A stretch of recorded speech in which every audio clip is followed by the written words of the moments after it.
Hey, people. It's Lewis. I'm back again. You know, Mr. Lewis. What's his name?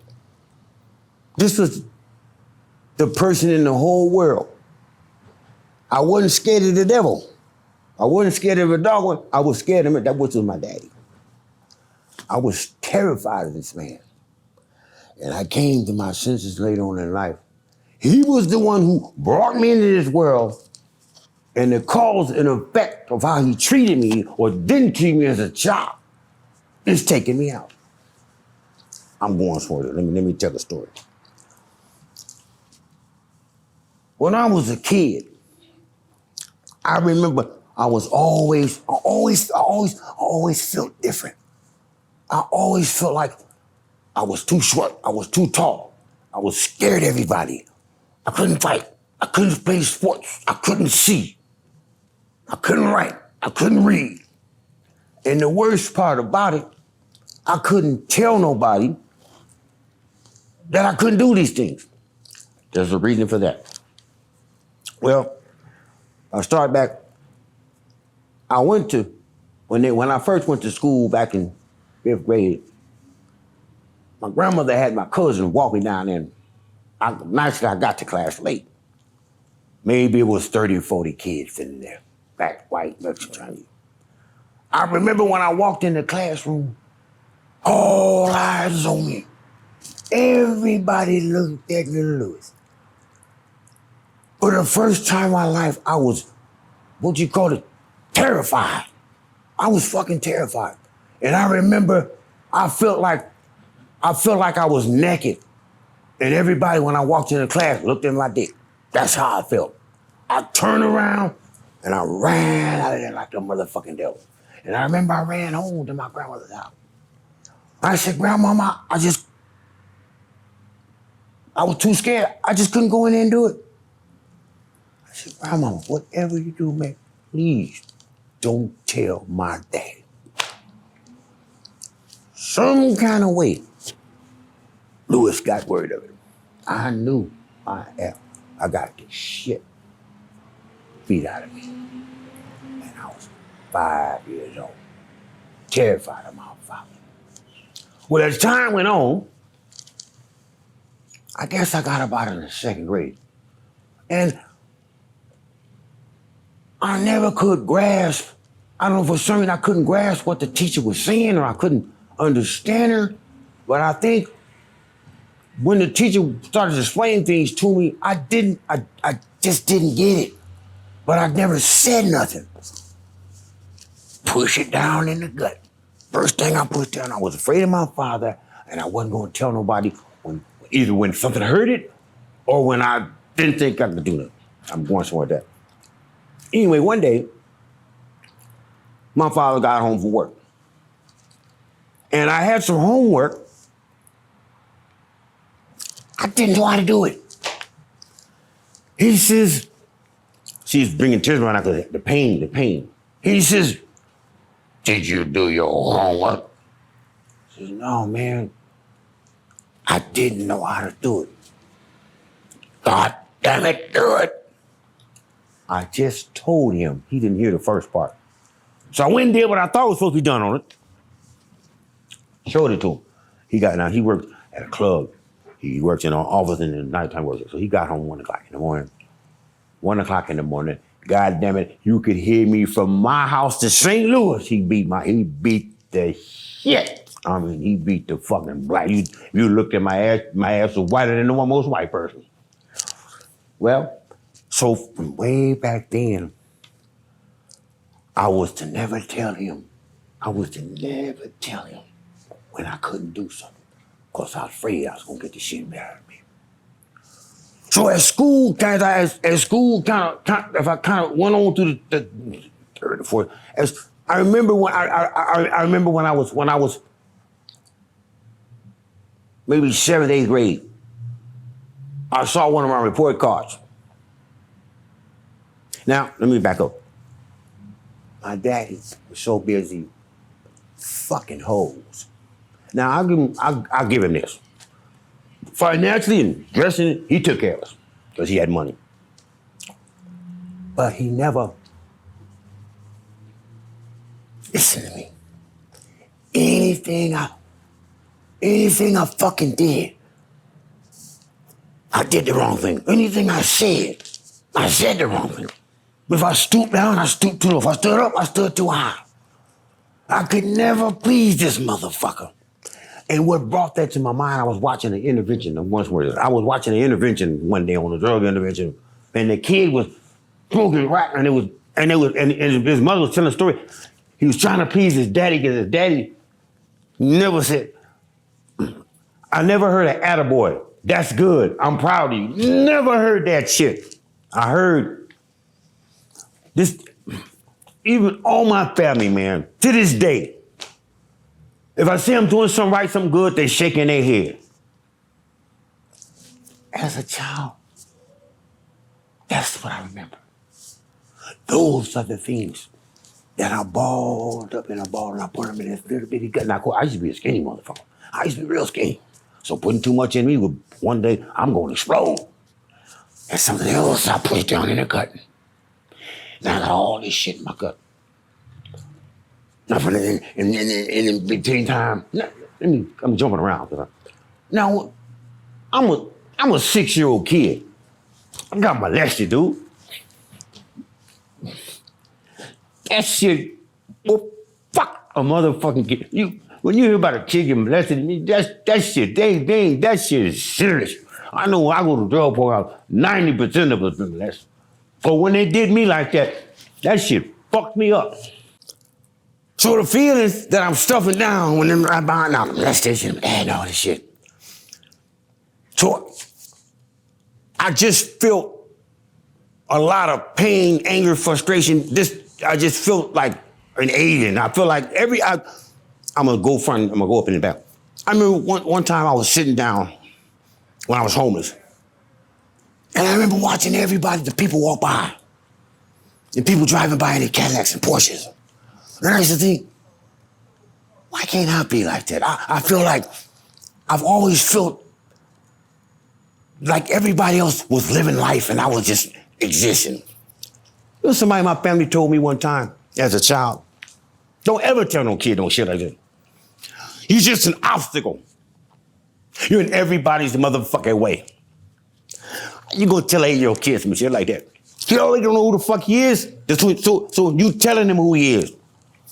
And then when I got the pain, I can't tell nobody it hurts because Papa gonna beat my ass. So I'm stuffing this shit in. Now I need some release. I can't beat nobody up because I'm scared. I can't fight. I can't talk shit to nobody because I'm scared to hit me. The graduation party for high school. Somebody handed me a joint. Now, the marijuana was okay. But then, when the later time come on, somebody bought me a bottle of motherfucking gin. I'm gonna say it like the lady on Fred Sanford. I took the hit of the gin and I said, oh glory, I have found utopia. I didn't feel scared no more. I could talk to girls. I didn't feel no more pain. I didn't feel no more anger. I didn't feel no more frustration. I feel like y'all now. I feel like everybody else. I'm King now. I'm King Lewis for alcohol. God bless me. I had no idea that it would land me where I landed right now. I'll get there later. I took that drink,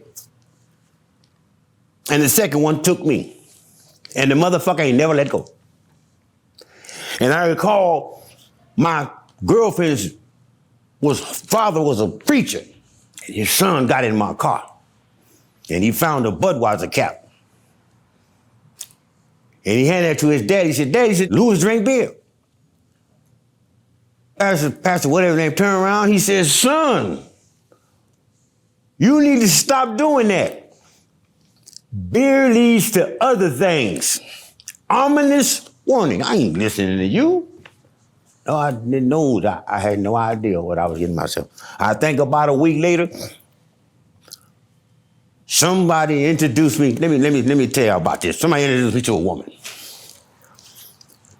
This woman, let me tell you, fellas, when she walked through the room, the aroma she smelled like just made you feel good. When you wanted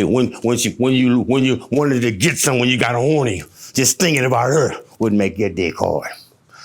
When you think about how big her ass was supposed to be, and let me tell you something, all these things, description I gave of this lady, you can't even see her name. Every time I give you guys the name of somebody in my family, I always use the alias. With this one, I'm gonna tell you what her name is. Her name is Cocaine.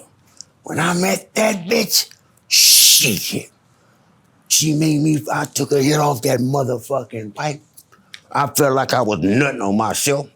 I wanted to, thank God, I think if a woman would have walked down the street, I probably would have. I wonder if I would have fucked anything in motherfuckers. Like, I'm not exaggerating. I would have fucked anything in sight. That's how good that bitch made me feel. And I had no idea what that bitch was gonna do to me in my future years. God knows I would have never fucked her again. Shit. So anyway, I didn't know I had a problem. When I first, so as life went on, I had through my alcohol, I started losing jobs. I started losing relationships. I started getting into it with people. People started to tell me, maybe you have a problem. Now I'm gonna get deep.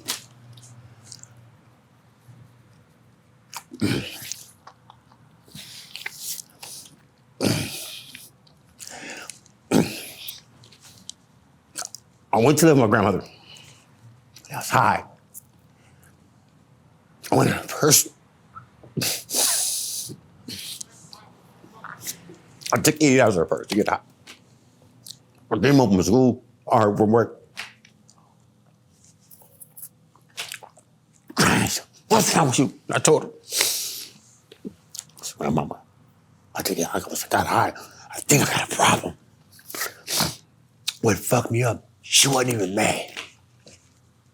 It's okay, baby, because you told me the truth. She called my father.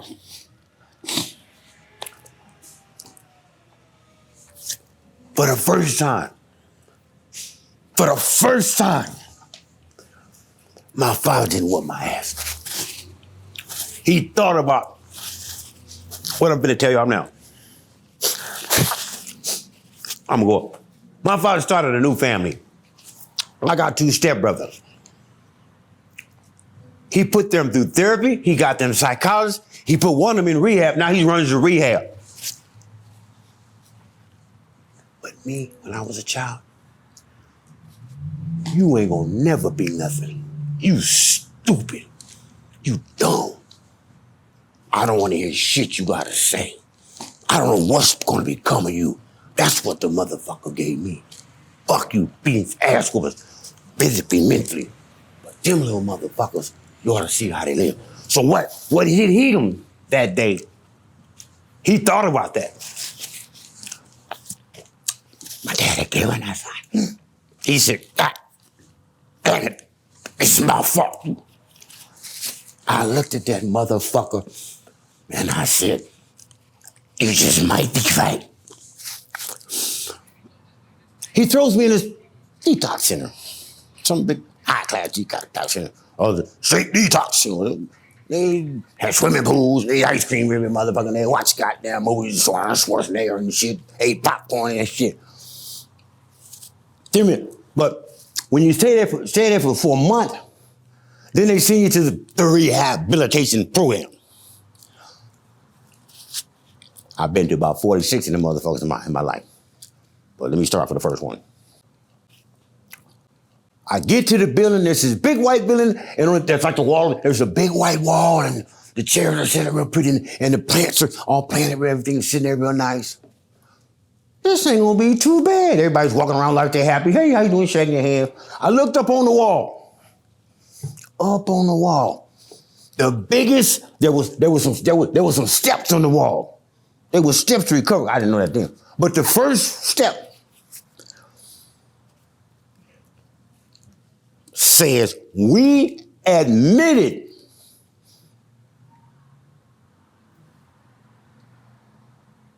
that we were powerless over alcohol. The second part said, and that our lives had become unmanageable. Now, mind you, this is what I said. Man, fuck y'all. Fuck you, motherfucker. My life ain't unmanageable. I ain't man. I still got a car. I still got a watch. I still got a girlfriend. Fuck this shit. I walked out the motherfucker. I never will forget that fucking first step. I'm kind of suspecting myself. I got some kind of little problem, but I didn't know the severity of it. I didn't know that step one was something that would knock on my door today. Anyway, so we all had these cards and shit. I remember me and the guy went to a club. I used to like to go to this club out by the beach, and then because I liked them, they had them blonde girls, so we'd go over there. And I remember I said, "Give me a Long Island iced tea," and the guy said, "Whoa. What you doing? You can't drink? You in rehab? I said, what the fuck you mean I can't drink? I got a problem with cocaine. I got a problem with alcohol. The cocaine was fucking me up. The cocaine will make me see my grandma and mommy. Not the alcohol. But to me, there was a difference. He said, man, you haven't surrendered. The fuck you talking about? You need to surrender, dude. You need to surrender. I remember one guy told me in that program, backing up. He said, you still got to watch. He said, when I got sober, I didn't have no watch. I didn't have no car. I didn't have no job. Matter of fact, I had some dirty, nasty stuff. My pants were dirty. Everything was dirty. I was homeless. I didn't have nothing to get myself sober. He was letting me know, because I kept rehab. I kept rehab. I just kept relapsing. So, fuck that shit. I'm still thinking I ain't really got no problem. I had a girlfriend. She wanted to get a joint bank account. Now, for those of you who don't know, you don't never get a joint bank account with a crackhead. I didn't know I was a crackhead.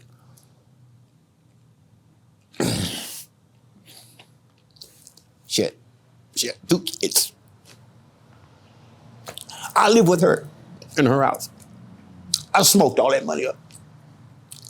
Her and mother went to the store. I didn't do it all at one time. I just kept going at the bank. I didn't know. When you smoke crack, you don't know what the fuck you do. Once you take a hit, you off and running, and you don't know where you gonna land. Once you take flight, you don't know where the fuck you gonna land. You don't give a fuck where you land. When you come down, you don't come down like everybody. You fart, hit your head on the ground. You don't give a fuck. That's where I'm at now. Eddie come out the grocery store. She said, "God damn, this shit hurts so bad. It just hurts." I went to the bank today. All my money's gone.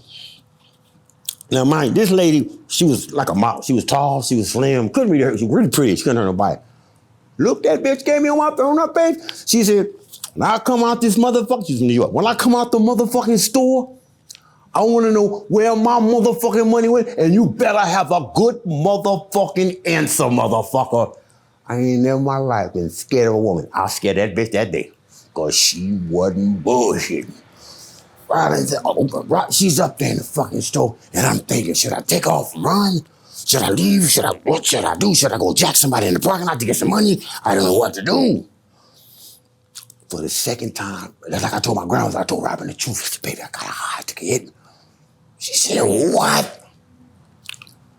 I've always been persuasive. Some kind of way I persuaded her into not putting me out, I guess because I told the truth. But this is what I'm experiencing. This is what I'm talking about. I'm learning powerlessness. I told her, with everything that I had in me, and I didn't lie. I was as serious as if I was talking to Jesus right now. I'm never ever gonna do nothing like that no more. And I was just, I meant what I was saying. I mean, I'm putting emphasis on, because I meant I meant it. 2 days later, I got a paycheck. I come home late, I done smoked up all the goddamn check. I kind of thought, do I have a problem? Nah, I just want to get high. He used to say she ended up putting me out the house. My sisters didn't like her because she was, I don't know how in the hell I got, she was beautiful. She was beautiful. So they thought that when she took me from my grandmother's house and put me in her house because she had those 2 kids, they thought she put me in there to use me. She put me in there because I was good to her. I love kids. I was good to kids. I'm always good to kids because I would treat like shit. I love kids. All kids love me because I play with them. So that's why I was good for her kids. I was a good babysitter and I could fuck them. But they thought she was using me. I stopped giving her money and she kicked me out. Got my little sister said, when I see her, I'm gonna kick her motherfucking ass. I said, but I feel so bad because, so anyway, my sister told me later on that she called her and said, your brother is on cocaine. And he took all my motherfucking money. That's why I put him out. I was just letting you know that. My whole family was like, oh. I didn't think I had that bad of a problem. But when that was when I was seeing powerlessness. So okay, after that, I'm gonna go up and I'm coming back. I would get my check on Friday. I would fuck it off. And I would say, you know what? I'm not gonna do that this week. I'm not gonna do this. I did it week after week after week after week after week after week after week. After week, after week, after week, after week, after week, after week, after year, after year, after year. I did it over and over and over and over and over. Now, damn Webster, I could put this in the dictionary, and doing the same fucking thing, expecting different results. Every time I tell, cause I don't know I'm powerless. And I tell in my head will tell me, let me tell you about the committee. Me and a friend of mine were talking. Ooh, I'm getting in. Me and a friend of mine were talking. Now, he's been to the pen. Maybe 20 years of his life. And I'm bragging, man, I ain't never been to jail. Hey, fuck that shit, I ain't never been to jail. I was sitting up the other day, this was gonna be depressed. I was sitting up the other day. Not only have I been to prison, I went to the pen on July, whenever it was, when I took that drink of that damn alcohol. I was put in prison that day. And when I got 21, I met the 2 COs of the prison. What prison I'm talking about is the prison inside my head, the prison inside my thinking. This thing. This thing is broken. There's something in here that for some reason, it won't allow me to think about what I'm doing before I go get the dope until I get the dope and then walk home with it. What the fuck did I do? I'm broke. And when, so I got 2 COs. And one of the last name is cocaine, the other last name is vodka. And these 2 motherfuckers tell me when to get up, tell me when to go to bed, tell me when to sleep, tell me who to fuck. And every now and then they take a day off. When they take a day off, I feel like I'm normal. And then I talk myself, well, I could go to the liquor store and just get 1 motherfucking beer. I get 1 half pint of gin. Let me tell you, 1 half pint of gin. 1. I get to 1 half pint of gin, I'll fuck everything off. Listen to this. I'm gonna tell you where I'm going. In my apartment complex right now, I'm already behind a month and a half. I'm behind a month and a half on my rent. There's a connection. He'll come by the apartment complex. I don't have no money. And when I see him, he'll say, what you need? You don't need no money. Pay me later. Give me some credit. He's like the loan shark. He'll throw me a $20 and I owe him $40. I'm behind on rent. I'm behind on this. Let me tell you. Now I got a smart TV. The only thing really nice I got a smart TV.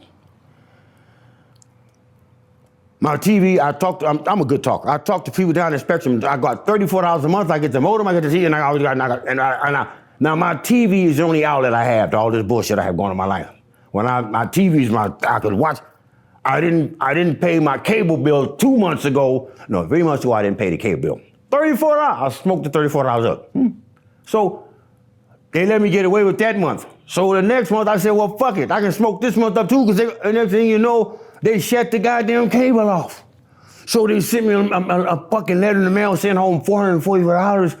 I called Spectrum. I said, whoa. I said, well, wait a minute. I said, I talked to them, so they said, okay, they said, on the first, just give me $124, and then we'll turn it back on. Thank God I got to turn my cable back on. So now I'm sitting here thinking about all this shit, and I'm gonna jump around. 2 days ago I was gonna come. Anyway, I was leading up to that. I've been so goddamn depressed behind that shit. But anyway, I'm getting to the powerless. I'm powerless. I am an alcoholic and a junkie. And what is? That's true. And what that means? Tell you what that means. I was sitting on the bed crying 2 nights ago. God, I'm never gonna let. This is when it really hit me. 2 days ago, I'm thinking about what I'm gonna say when I come here. No notion to get high. No notion to get drunk. I get a motherfucking knock on the door. Guess who it is at the motherfucking door? It's the connection. Now wait a minute. 5 minutes ago, I'm picking up all this shit I'm gonna say. But at 5 minutes, next thing I know, I had a 20 in my hand, sitting on the table, $20 rock. I sat on the bed. I said, yeah, I'm powerless. For 5 minutes, I couldn't deny it.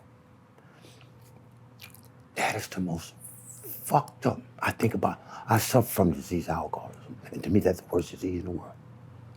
I think a man with leprosy, I think a man that's born with a limb gone, a man that's born with 1 ear or 1 mile, even I'd rather have no dick than to be a goddamn alcoholic.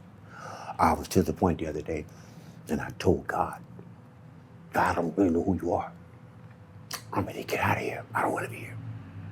I don't like living. I don't like your life. I don't like the smell. I don't like the weather.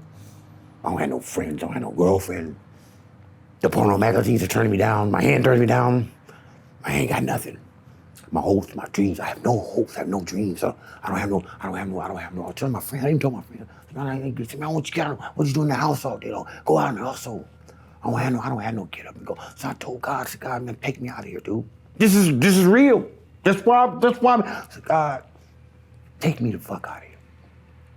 I said, damn it, if I'm going to hell, if I'm going to heaven, wherever the fuck I'm going, just take me out. So I sat down in bed and I said, fuck, well, I got a whole medicine cabinet through it. Now, God knows, come on, I'm too much of a coward to do anything. But I'm telling you, I go to the medicine cabinet, I look at all that medication they give me. I got all the medications, I get so screwed shape. That's what I think. Tell you something, bro. I got all the medication, goddamn. Them people, professors, I got their medication, goddamn, because I need it. I mean, my brother took me out of the country. I'm gonna go. My brother took me out of the country. And he said, I'm gonna take you out of the country to help you out, because you're killing your mama. With your alcohol, your drugs, and alcohol. So he figured he could take me out of the country and show me a different part of the world, which he did. But when I got down there, the first thing I said, wait a minute, where's the liquor store? He said, with the girls, no, I see them. Where's the liquor store? So I was due to go down in the state for 30 days, but 2 weeks, he called mother and said, he got to go home. He ain't ready. He said, he's not ready for this. He's got to go home. I'm gonna send him home because he's not ready for this. Anyway, my family, they don't want me around. They don't ever. The other weekend, I was so upset. My family, my mother said she was going to my nephew's football game and they were going to take me with them. She didn't call me. I called my brother. They wanted to go hang out at the park with my brother. He didn't call me back. That shit hurts, man. I mean, I don't need nobody. I said, I'm so fucking lonely up in that motherfucking house, man. I'm sitting up in the house and I told God, I'm such a coward, man. Man, somebody told me one time, be careful what you ask for. Y'all know hey, no disrespect to my sisters. I just like me some cocky. So I'm talking to God. Well, let me just say, if I talk to God, if you can hear me, if it is a God, I tell him just like I'm talking to you. I tell him, I say, God, check it out. I said, man, I need send me somebody, maybe somebody that I can fall in love with, that could persuade me to get recovery or could persuade me to go to something to stop me or make me want to live, make me want to exist. And goddamn me, the next day, I'm sitting down over this one spot where I get food, and I'm drinking this little iced tea, and here comes this girl who walks in front of me. Now she's about the kind of girl I pray for. She walks this way, and she walks that way, she walks to this corner, and she walks to go, and she walks right across the street where I'm sitting and I'm eating, I'm looking at her. She ain't looking at me. I said, damn, she got a nice set of legs. I'm looking at her. And I said, I just said to myself that could be the one. So as I walked across the street, she walked across the street. So as I'm going on this side, she walks in the front of me, walked right there in front of me. And I said under my breath, my self-esteem is no. I said, what's up? She turns around. What's up? Let me do what I did. This motherfucker told me, she's too pretty. She ain't gonna fuck with you. You know you can't fuck with nothing. You can't fuck with no white girl like that. You might as well just keep on walking. What did I do? I kept on walking. And then hit me till when I got home, I said, damn, that might have been the one. But maybe God was trying to, I think every time you have something, you kind of throw it in your face even if you don't need it. Just to let you know he's real. But sometimes I don't believe in him and other times I do. One thing, let me tell you something. I don't know if it's a God. I don't know. I'm going back to the stair one. I don't know if it's a God. I don't know who made this earth. I don't know if that table's there. I don't know if I'm really here in reality, whatever. Two things I do know in this world is that I'm a junkie and an alcoholic. I don't need nobody to tell me that shit. I don't need nobody to show me that shit. I fucking live it.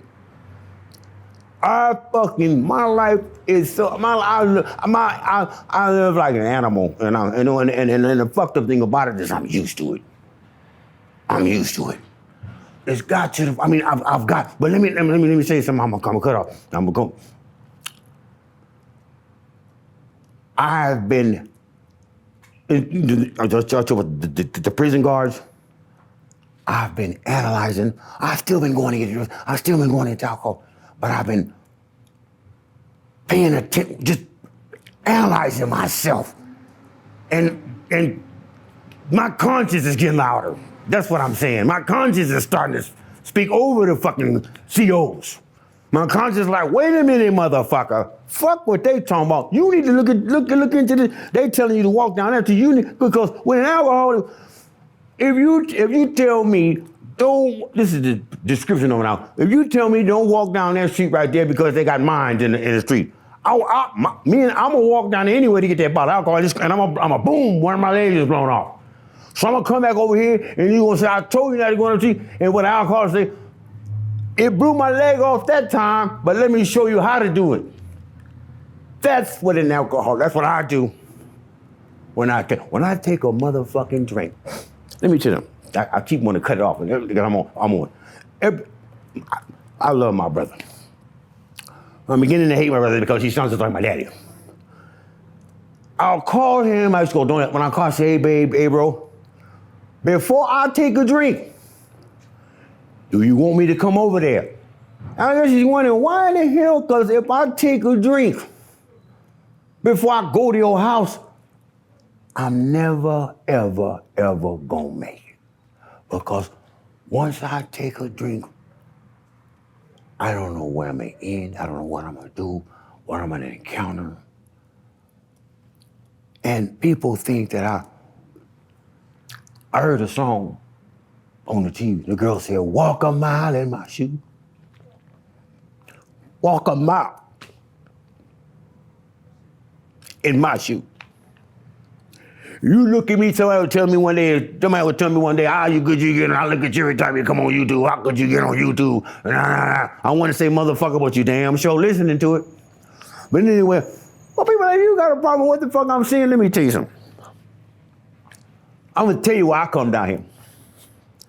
All this shit that I be feeling, when I come here and I share it on the YouTube, I get up out this motherfucking seat, and even if it's for a day, I don't feel none of it no more.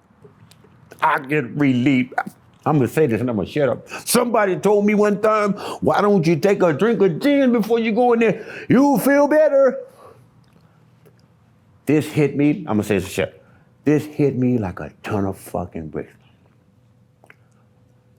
Everywhere I go since I took a drink, before I go there, I think about getting a drink because this is the only place I come, and I have never even thought about getting a goddamn drink before I come in here. And it hit me like a ton of fucking bricks. I said, whoa, I need to look at that. Because when I come up in here, I'm getting real. I'm dealing with this shit. I'm not cowardly running off with it. So I don't need a drink to come in. So I got to thinking, maybe that's where God is calling me into a new lifestyle. Maybe that's where he's using me to help us. I don't know, but it's something to that. If I don't feel like drinking before I come here, I can't think of nowhere else that I don't think about drinking other than church. There's only two I'm coming here. I have never ever thought to go get a drink before I came here. So as long as my people gonna have, I tell you, when I was going through all my shit, I was feeling like crawling up in the ball and going dying or whatever. And someone said, call your therapist and get your ass to the seat. Shit. Okay, my name is Lewis and I'll see you guys next time.